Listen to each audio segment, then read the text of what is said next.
اعوذ باللہ من الشیطان الرجیم بسم اللہ الرحمن الرحیم۔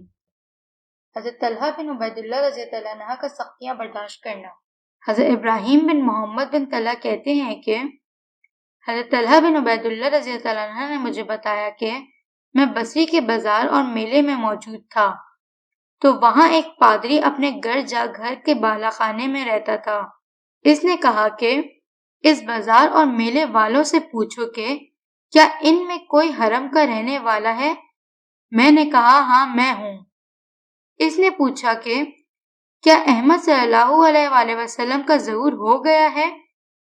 میں نے کہا احمد کون؟ اس نے کہا عبداللہ بن عبد المطلب کے بیٹے۔ یہ وہ مہینہ ہے جس میں ان کا ظہور ہوگا اور وہ آخری نبی ہیں۔ حرم مکہ میں ان کا ظہور ہوگا اور وہ ہجرت کر کے ایسی جگہ جائیں گے جہاں کھجوروں کے باغات ہوں گے، پتھریلی اور شوریلی زمین ہوگی۔ کہیں ایسا نہ ہو کہ لوگ تو ان کا اتباع کر لیں اور تم ان سے پیچھے رہ جاؤ۔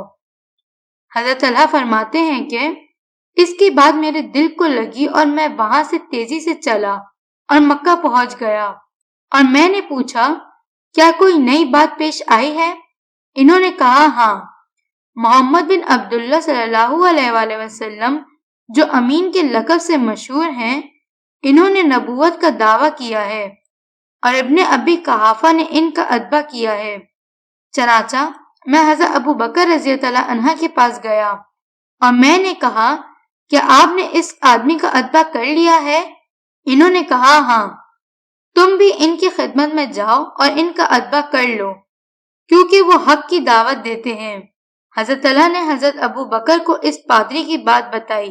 حضرت ابو بکر رضی اللہ عنہ حضرت طلحہ رضی اللہ عنہ کو حضور صلی اللہ علیہ وآلہ وسلم کی خدمت میں لے گئے۔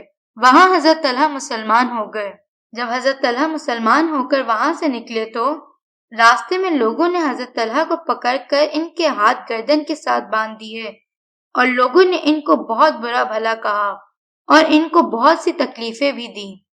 صدق اللہ العظیم۔